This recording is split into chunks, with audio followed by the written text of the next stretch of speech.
What's up, guys? Welcome back to my channel. I'm Bryce, and today we're in chapter 45 of the Parker Inheritance. Let's begin. Chapter 45, James Parker, 1999. A young man with short, spiky hair knocked on James Parker's office door. I said I didn't want to be disturbed, Parker said as he ate his lunch and read the newspaper. An unopened can of Dr. Pepper sat on his desk in front of him. That was his fifth executive assistant since Mrs. Holliday had retired. They were all horrible. I know, sir, but no excuses. But Miss Washington said, "Who?" James Parker dropped his fork.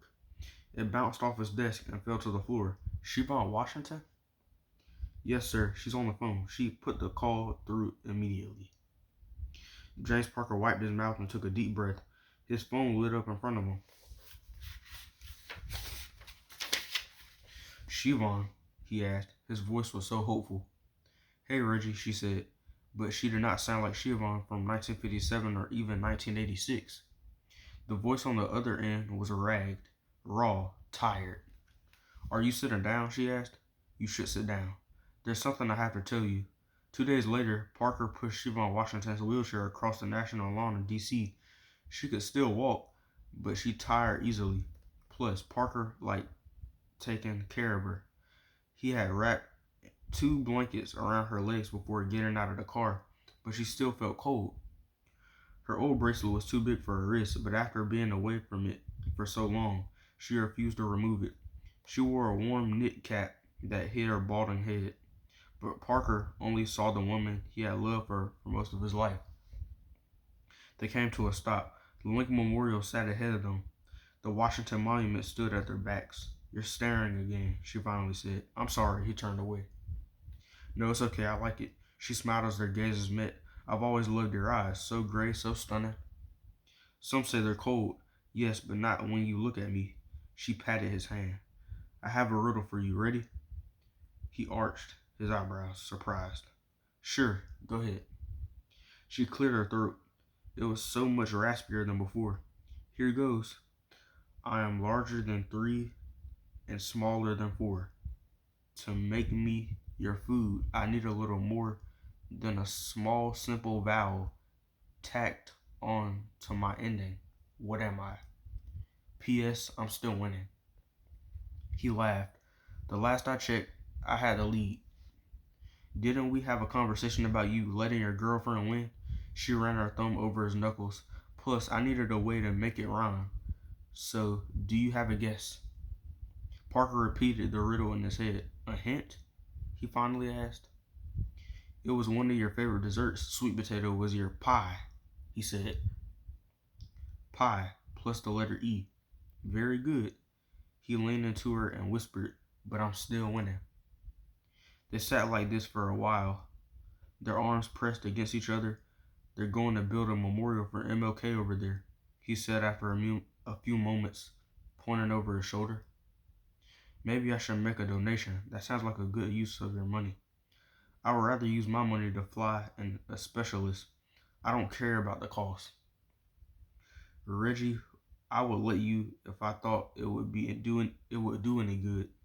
But I do know something you can do with your fortune, something more than donate to the MLK Memorial, though that is important, something other than ruining the Allen family. I stopped fighting the Allens, he said. I backed Penelope's new company without anyone knowing, and I helped her brother find a job when he moved to Seattle. I figured as much, she said. I also read an article about how you reorganized your company, naming the color to new senior management positions, and how you started a foundation to fund scholarships for women and people of color. Ellie also told me about those anonymous checks she received for her grandkids. Parker took in a deep breath and let it out. The steam floated between them and up to the stars. I was trying to change, he said, to be better, do better, for you and for me. Yes, I know, she patted his hand again and let her rest against him. I don't want you to think I'm not a saint. I never said the Allens didn't deserve to be punished. I didn't want them to pay for what they did to us, but I've never blamed the city for what happened. There are good people there, friends, almost family. They need your help, especially Vista Heights. Siobhan started coughing then. James Parker stood to help her, but she waved him away. You can save Vista Heights, she said after a few moments. Do it for your grandmother. Do it for yourself. Do it for me. He looked up at the sky. He didn't remember stargazing as a child.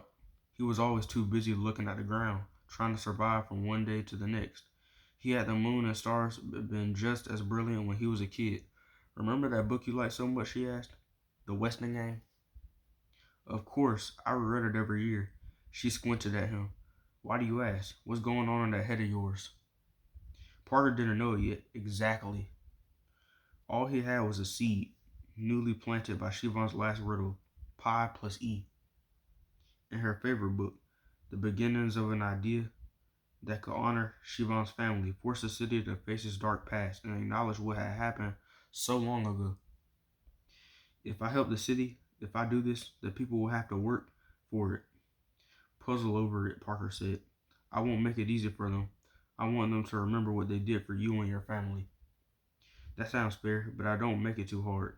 Don't make it too hard. You want to be alive when they figure it out, don't you? It was supposed to be a joke, but neither laughed. They need to remember you as well, Siobhan added. You were a victim just like Daddy. You deserve to have your story told too. She shivered, so he took her hands and blew warm air on them. Her fingers were so fragile and so beautiful. I should get you back to the hospice. In a moment, she squeezed his hand.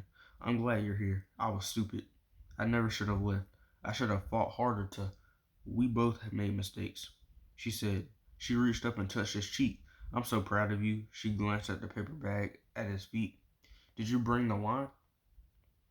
More like sparkling cider.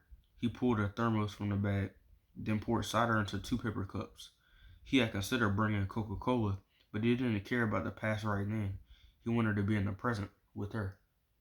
What are we drinking to? She asked. To second chances? No, she said. To third. And that was chapter 45. So tomorrow we're going to chapter 46. And that's about it. Peace out.